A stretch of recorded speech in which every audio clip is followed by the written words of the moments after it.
class.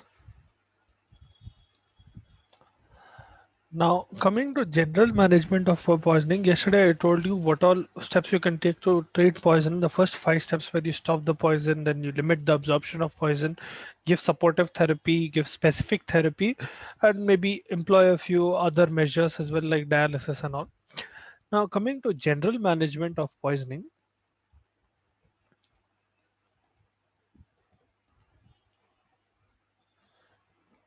now, this will be divided into gut contamination, mainly for what you call seven different categories. But we'll start off with one by one. First of all, we'll talk about gut decontamination. Okay, general management of poisoning.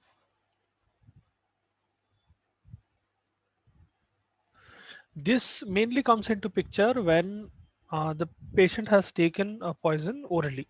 ठीक है, when you're trying to clear the stomach of poison, ठीक है, even if it is not oral, आप कभी कभी देते. I'll explain how and when you will administer that.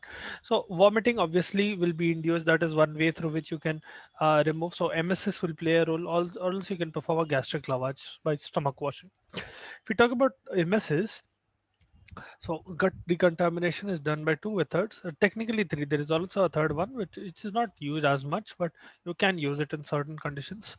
MSS, where you are making the patient vomit. Okay, you're inducing vomiting. Then stomach wash. Lastly, purgatives. ठीक है. Now, MSS में क्या कर रहे हैं आप? You are inducing vomiting by giving. No, you can give several things. For example, if you have ipecac handy, अगर घर पे है वो तो ipecac रहना मुश्किल ही है. I'll tell you what you can do if it is in home.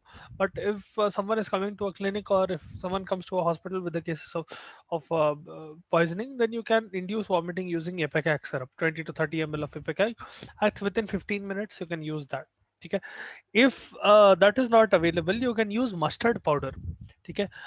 राई का राई रहती ना, I'm not sure whether what you call राई in your language, but राई, the forgot what it, mustard seeds रहते, black color small seeds, उपमे में डालते. Okay, the powder of that seed, you can use that freshly prepared mustard powder solution. What you do is you take 1 teaspoon of mustard powder and about a glass of water, and you give that to a patient.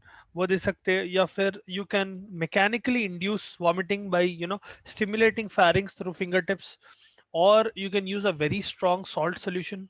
Generally salt solution में क्या करते हैं, you use 1 tablespoon of salt in half a glass of water. So this will induce vomiting. That will be very nauseating and it will be induce vomiting very very quickly. But it is considered dangerous in a way because if you give a very high amount of salt suddenly, it can lead to hypernatremia. ठीक है. And especially in people who have hypertension and things like that, उन लोगों के अंदर ज़्यादा problem हो सकता. But the advantage on the other hand is that it is very handy. आपके घर पे it is very easy to find salt, right? Most of the people will have salt at their home just lying around. So if someone is getting poisoned and you want to induce vomiting, using salt is preferable. Okay? It is very time saving and it can be life saving as well in that sense. And moreover, what happens is most of the salt that you are drinking, that 1 tablespoonful that the patient is made to drink, most of it will be vomited out. So it is not that big of a problem. You have to make sure that they are drinking adequate amount of fluid after they take that. Okay? Make sure they are drinking a lot of fluid after they have vomited. Okay? It is helpful in clearing certain types of poisons which are present in stomach and duodenum, but in certain conditions it is contraindicated as well. I'll tell you when vomiting and all of that is contraindicated. Another thing that you can perform is stomach wash. Stomach wash में क्या करते हैं आप? You are literally putting water and certain solutions. Let's suppose there is unabsorbed poison inside the person's stomach. Let's suppose they have eaten some tablets or they have intentionally unintentionally consumed substance that's poisonous and which is still in their stomach. ठीक है. In that condition what you can do is to remove that from the stomach. अब stomach से absorption start होने से stomach से duodenum में जाता है, duodenum से intestine में जाता है, and through that whole pathway it can get absorbed. In that pathway, what you can do is by performing a stomach wash, you are able to remove it before it is getting absorbed or before a significant amount of it is being absorbed.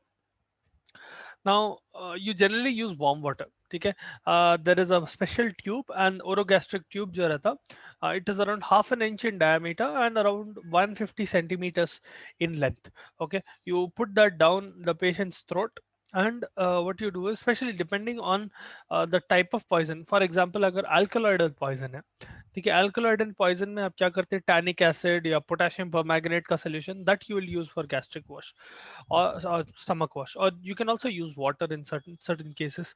Okay, if you already know what is the poisonous agent, it is easier to use the particular solution. अगर नहीं मालूम है, then you can use water. Okay, what you do is you will from that pipe. So let's suppose this is the patient's throat. Okay, it is going down into the patient's stomach. ठीक है, अब आप क्या कर रहे हैं, यहाँ से you are putting down a tube. So please excuse the diagram. You are putting a tube down all the way through your esophagus into your stomach. यहाँ पर आप क्या कर रहे हैं, you are inducing water through this. Let's suppose you're using water, you are filling this up with water, then you are sucking it back out through the same tube. Now you will keep on repeating this process till you get clear water. Okay, so that is one way to make sure that there is not any more absorbable amount of poison left in the person's stomach.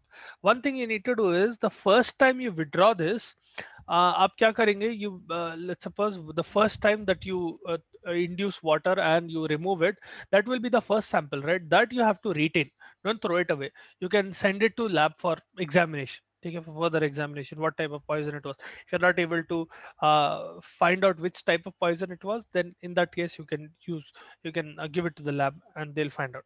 Okay, once you have completed it, you will do it 5 6 times depending on the amount of poison. You might have to repeat it several times till you get a clear fluid out.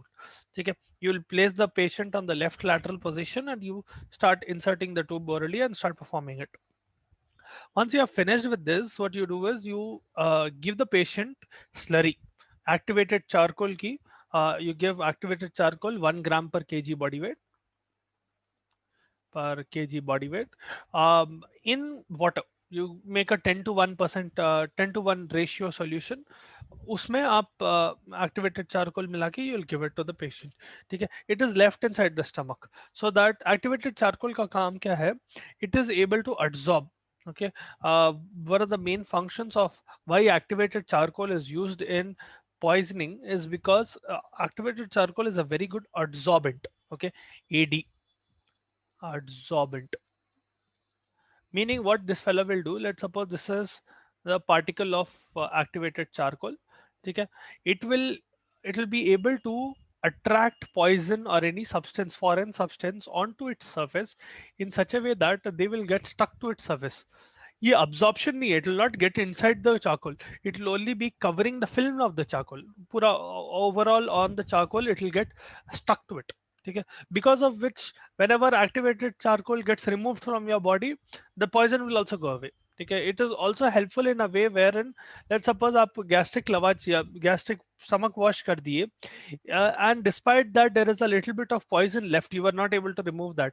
In that case, if you are giving slurry of activated charcoal, whatever remainder of poison is present, that will be sucked into by the sucked into the charcoal or sucked onto the charcoal. Okay. Now, as I said, the first returning fluid should be retained for chemical analysis.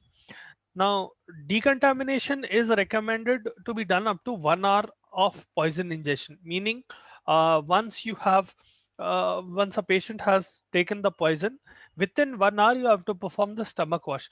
But again, it is controversial in the sense that in some cases आप थोड़े दिनों बाद भी करें तो it is fine. Okay, in the sense that I'm not telling that you have to wait for a few days before you are treating the patient in any way.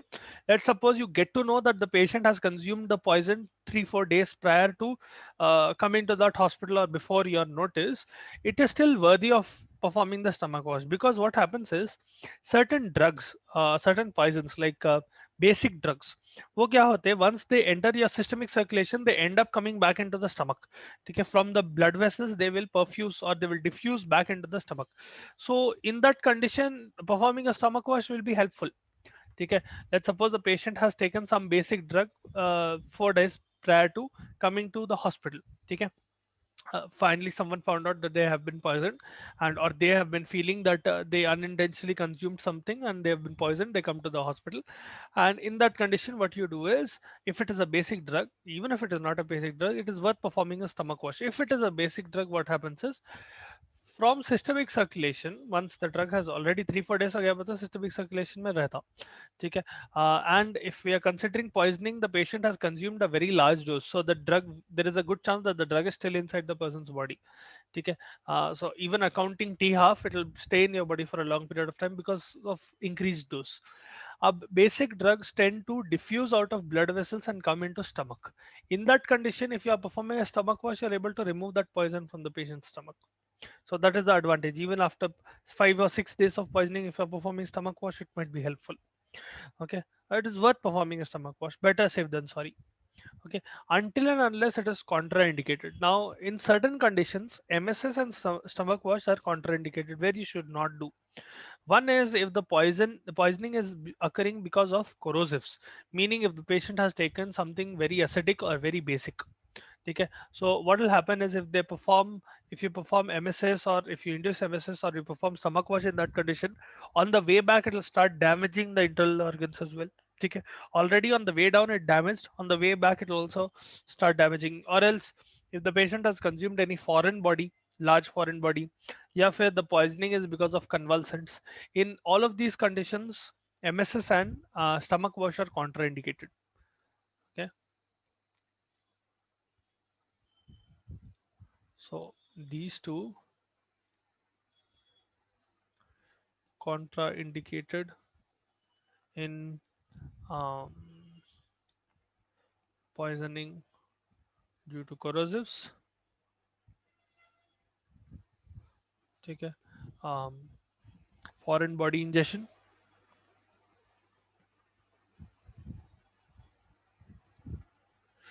and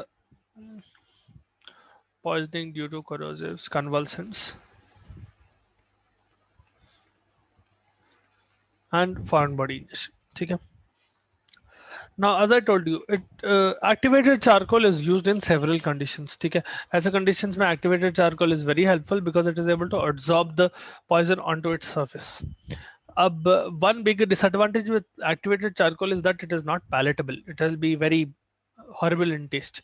Okay, in Western countries nowadays there is a palatable preparation that has been prepared called Medicol. वो Medicol use कर सकते हैं आप, ठीक है. अगर activated charcoal available नहीं है, in some cases what you can do is you can burn a piece of toast, ठीक है, ब्रेड को लेके उसको बर्न करके, that burned toast will act as activated charcoal. It is activated charcoal is essentially distilled wood. ठीक है, तो if you are able to distilled wood which has been treated with some activating agent like steam or carbon dioxide. ठीक है, आप क्या कर रहे हैं यहाँ पर, अगर एक्टिवेटेड चारकोल अवेलेबल नहीं है तो you can use a piece of bread. ठीक है, you can a piece of toast को burn करके you can give that to the patient in emergencies. Now it is useful in several conditions. You can use it for poisoning of barbiturates. You can use so diazepam, lorazepam उसकी poisoning, या फिर salicylate poisoning, paracetamol poisoning, antidepressants, phenytoin, carbamazepine, any organic or inorganic matter, ये पूरों में activated charcoal बहुत अच्छा काम करता. It will not work if the poisoning is due to heavy metals, alcohols, or corrosives. Okay, so that keep that in mind.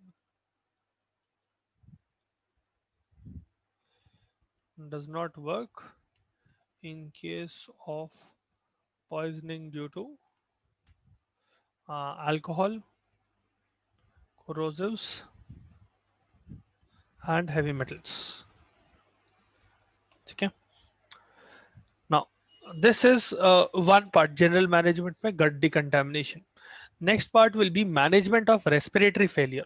How do you manage respiratory failure? Gut decontamination में sometimes purgatives are also used. So sometimes magnesium sulfate या sodium sulfate 20 to 30 grams भी दे सकते हैं orally. So that gut से the patient will excrete it out. Okay, you can do that as well. Now coming to management of respiratory failure, that is the second part of general management of respiratory failure. Now this requires, obviously it requires immediate attention. Okay, it is necessary that you maintain a clear airway for the patient so that they can breathe. What you will do is you will place the patient in a semi-prone position in a way where, and you'll make sure that the tongue is what you call pulled out. Okay, drawn forward, so rather than pulled out, I would say. This is so that the patient's secretions, okay, bodily secretions, they do not aspirate. And agar tongue, if you are making if the patient is supine, in that condition what happens is supine or prone, the patient will literally choke on their own tongue. Okay, that is also why the tongue is drawn forward. Okay. Now any oropharyngeal airway, sometimes what happens is the patient will not be able to keep their airway clear. Okay, despite what you call making sure that they are semi-prone and this thing, some problem will arise. In that condition, you will get a certain tube, oropharyngeal airway. एक external agent use करते हैं, which is an oropharyngeal airway. आप उसको insert कर सकते हैं. Okay, that will act as a medium where through which the patient can breathe. Okay, it is not exactly a ventilator. You're just making sure that the airway is not getting closed by putting a physical barrier in a sense where the vertical mouth and nose will not be closed, or the vertical trachea will not be blocked in any way. If the patient is comatose, you can use a cuffed endotracheal tube. Okay, you get cuffed endotracheal tubes that can be put inserted into the patient's pharyngeal space, and that will help the comatose patient in breathing. In certain conditions, respiratory stimulants have been used. Drugs like doxapram, yeah, nicotinamide. Okay, they might help in certain conditions, but not in all conditions. And oxygen might be necessary, especially if the patient is hypoxic. See, respiratory failure ho raha bole to there is a good chance that the patient might become hypoxic eventually. So in those conditions you might have to give oxygen. Also in conditions where carbon dioxide is very high, ठीक है, क्योंकि हाइपरकैप्निया अगर हो रहा, in that condition oxyhemoglobin will start getting replaced. ठीक है, carbon monoxide will start occupying the place of oxygen. So in that condition, अगर carbon dioxide से poisoning हो रही, if the patient is exposed to a lot of carbon dioxide, in that condition oxygen might be used. ठीक है, especially if you assess that carbon dioxide level ज़्यादा है blood में through blood gas analysis, then oxygen is properly indicated.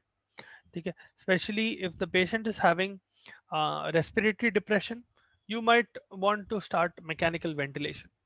ठीक है, you might want to put them on a ventilator. Now another part in management of respiratory failure will be conditions like pulmonary edema. Now, even though pulmonary edema might be due to some disease that the patient might be having or some other disorder they might be having, or even if pulmonary edema नहीं है, bronchial secretions increase हो जा रहे, they will interfere with breathing. ठीक है, they may be induced by certain poisons. ठीक है, or by organophosphates, or the patient might have some disease. In any of these conditions, अगर pulmonary edema हो रहा, with respect to poisoning itself अगर बात करें, तो generally organophosphates जो है और थोड़े volatile irritant poisons जो है, they will induce bronchial irritation, because of which bronchial secretions will increase, and eventually pulmonary edema might occur because of severe inflammatory reaction there. In those conditions, you have to relieve the edema immediately. Okay, you'll have to pierce a syringe inside and you have to literally withdraw what do you call this thing, the edema from the patient's lungs. Okay, this is so that they can breathe properly. Agar think of it this way, agar if there is fluid filled into your lungs, you'll not be able to breathe, right? Even if it is not in your lungs, if it is in the pleural space around your lungs will not be able to expand properly. Okay, so it will be very hard to breathe. If you do not want anything to interfere with gaseous exchange, then especially in case of edema, you need to draw the edema out. Okay, you need to relieve the pressure of the patient. Generally what you do is you make sure the patient is in sitting position, you and you suck it out. Okay, now अगर bronchial secretions ज़्यादा हो रहे हैं, then you use a tube. ठीक है, use a suction tube, and through that suction tube you will remove it. Now in case cyanosis हो रहा, अगर cyanide poisoning है, तो oxygen will be administered using a face mask, very important, ठीक है, because cyanide is a drug that will cause respiratory failure, cellular respiration को block करता हूँ. So because of that, oxygen, giving oxygen immediately is very very vital. Okay. Now, sometimes oxygen might be saturated with ethyl alcohol. Ethyl alcohol का vapor रहता, and you will add ethyl alcohol vapor by bubbling into the oxygen. ठीक है, you will use through a bottle of alcohol. You will bubble it into the oxygen that you are giving. What this alcohol does is it will collapse the foam of alveoli. Once it is collapsing the foam of alveoli, it will be easier for gas exchange to occur. So the patient will start feeling relieved faster. ठीक है, that is the idea behind it. आप alcohol का vapour अगर mix कर दिया oxygen में to the patient will be able to breathe easily, okay, a little more faster and a little more easily. uh, you can also use, agar edema hai, pulmonary edema, sometimes you can also use IV furosemide. It is a diuretic that is also used in pulmonary edema. It will relieve what you call fluid. ठीक है, it will move, literally shift blood from pulmonary to systemic circulation. ठीक है, volume जो है आपके blood का वहां से शिफ्ट करके it will basically make sure that it is going down towards the kidneys. It is a diuretic, so it will try to increase diuresis, and so in doing so it will indirectly relieve your pulmonary edema, because it has to throw fluid out somewhere or the other. So it will remove from your lungs and it will send it into systemic circulation, making it easier for the patient to breathe. Then we have management of circulatory failure.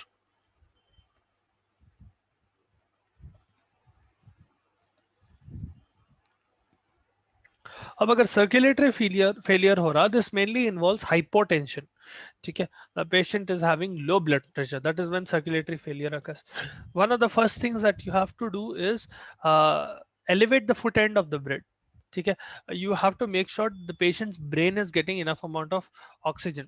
अगर hypertension हो रहा patient को, hypotension हो रहा patient को, what will happen is, let's suppose the blood is pumping from your heart all the way to your extremities, to your limbs, lower limbs.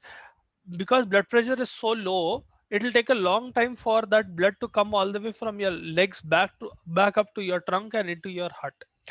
That can create a problem, because अगर वो slow हो गया तो the amount of blood that is going to your brain will also become slower, and your brain only relies on blood. Specifically, it only relies on glucose that is coming from blood. अगर blood is stagnating here and there, it can be a problem. So what you do is you simply elevate the foot end of the bed. That will help a little bit. And you can use plasma expanders. You can use things like dextran, or you can use whole blood itself, blood transfusion कर सकते हैं. Specially अगर hypovolemic shock है तो आप दोनों भी use कर सकते हैं. You can use vasopressors in certain conditions. Vasopressors are drugs that will increase the force output of your heart. Things like dopamine or phenylephrine, methoxamine, वो पूरे दे सकते हैं आप. ठीक है, IV, they will have a very good effect on hypertension, especially if the patient is having severe hypotension. In that condition, these might be indicated. Okay, then coming to the fourth one, management of fluid electrolyte balance, fluid and electrolyte imbalance. Sorry, अब इसका क्या चक्कर है, ये fluid and electrolyte imbalance जो है, this will present in three main ways. ठीक है, three main things that are important. You have sodium, you have chlorine, potassium, and to certain extent calcium as well.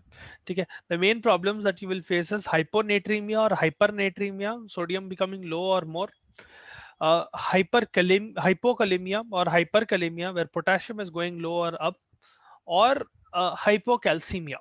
ठीक है, calcium is becoming low. That these five are the main big problems. The others can be managed, but ये पांच हुए तो ज्यादा बड़ा problem रहता. For example, अगर hyponatremia हो रहा, think in a condition where the plasma sodium level is falling below 130 MEq per liter. Okay, if plasma sodium falls below 130 milli equivalents per liter, that is a problem. ठीक है, in that condition, what happens is it will cause salt and water retention, because your body does not want to lose any more salt. It'll start retaining salt, whatever salt is being excreted out in urine.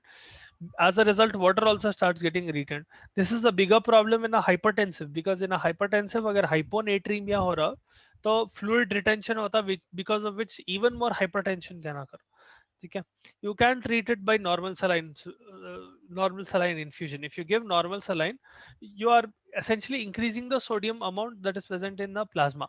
Eventually the excretion will be stabilized. Okay, sodium will not be retained anymore and it will get stabilized.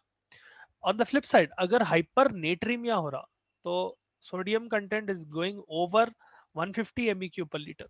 Flip side, ठीक है, जो hypernatremia का exactly opposite हो रहा, in that condition you can give a loop diuretic. You can give something like furosemide. ठीक है, very helpful. uh, you can also give half normal saline, or you can give infusion of sodium chloride solution. ठीक है, this is to dilute plasma sodium levels. ठीक है, or you can in certain conditions, for example, let's suppose hypokalemia हो रहा, so plasma potassium level is falling below 3.5 MEQ per liter. ठीक है, हाइपोकलेमिया उतना बड़ा प्रॉब्लम नहीं है जितना हाइपरकलेमिया प्रॉब्लम है.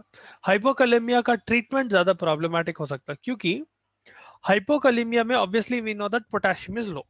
ठीक है, and it can cause arrhythmias. If potassium is very low, conduction problems will become very apparent. ठीक है, especially cardiovascular conduction problems will become apparent, so arrhythmias can develop. Now, in treating hypokalemia, potassium chloride is generally administered. You give 4 to 6 milliequivalents per liter, maximum 40 to 80 milliequivalents in a day. Okay, you will administer it orally in divided doses, and you have to make sure that you are giving the infusion very, very, very slowly. This is because agar potassium, let's suppose you are pushing potassium very rapidly into any vein, it will immediately lead to cardiac arrest and death. Okay, that is something that you always have to remember whenever you are trying to treat hypokalemia. Even if you're not treating hypokalemia, let's suppose you are inducing something which has potassium in it, and you are giving intravenous potassium. In that condition, make sure that you are infusing it very slowly. If you what do you call make haste and you give it rapidly, it will cause cardiac arrest, because it will cause severe problem, severe contraction of your cardiac muscle, and it will lead to cardiac arrest. Ultimately it will cause death. Okay, that is one thing that you need to remember about hypokalemia. Now, in case on the flip side, hyperkalemia ho raha, greater than 5.5 MEQ per liter, for example, ठीक है, इतना बढ़ जा रहा, तो वो condition में आप क्या करते हैं, you will give diuretics. Okay, you can use furosemide, or you can use thiazides as well. If you remember correctly, thiazides are drugs that will not spare potassium. They will cause excretion of potassium. So thiazides might be indicated. ठीक है, hydrochlorothiazide, chlorothiazide वो पूरे use कर सकते हैं आप. अगर severe hyperkalemia है, that is a medical emergency. In that condition, you can also give calcium gluconate. Calcium gluconate क्या करता? That the calcium ion will get separated, potassium will bind with the gluconate, and the potassium gluconate will get excreted out of your body. Okay, you will give slow IV so that membrane excitability is not occurring. Calcium gluconate be slow IV ka वैसा देना, because it can also lead to a problem if pushed very quickly. 10% calcium gluconate solution देते आप अगर hyperkalemia हो रहा तो, ठीक है, slow IV से, to minimize membrane excitability. In some cases, dialysis are also indicated, especially in patients who have chronic renal failure. In them, dialysis might be indicated. Now, lastly, अगर hypocalcemia हो रहा, serum calcium or plasma calcium level. So, if plasma calcium falls below 4 MEQ per liter, ठीक है, normally 8 to 10 के range में रहना. If it is falling below 4 MEQ, you will give 10% calcium gluconate. You can give it IV. ठीक है, it will help to raise calcium levels. Then that is about management of electrolyte imbalance. Let's suppose the patient is having acidosis, metabolic acidosis. Metabolic acidosis के condition में आप क्या कर सकते हैं, sodium bicarbonate दे सकते हैं, NaHCO3. What you do is you give around 1 to 2 MEQ per liter. 1 to 2 MEQ per liter of sodium bicarbonate. ठीक है, you will give it intravenously over 30 minutes. It will help in overcoming acidosis in the patient. अगर convulsions हो रहे, for example, the patient is having seizures or they are having convulsions, in that condition you can give diazepam. Diazepam 10 mg given slowly intravenously. ठीक है, that is the drug of choice. In certain conditions you can give phenytoin, you can give phenobarbital as well. Those are alternatives. If seizures are not responding to any of these drugs, let's suppose the patient is having seizures and they are not responding to diazepam, phenytoin या फिर phenobarbital, you can give skeletal muscle relaxants, something like pancuronium. ठीक है, so if the patient has convulsions, you can give diazepam, phenytoin and phenobarbital. Agar all of these are not working, then in that condition you can give skeletal muscle relaxant, something like pancuronium दे सकते हैं, या फिर आप thiopentol, an anesthetic will work. Thiopentol sodium का IV अगर दिए तो that will also stop convulsions. Okay, so we'll discuss about antidotes tomorrow. What are antidotes, how they are used, specific drug specific antidotes. Then we'll start treatment of common poisoning. Okay, some of them we've already discussed in the chapters that we discussed previously in pharmacology. Some of them have not been discussed, we'll discuss that. Okay, so see you tomorrow then.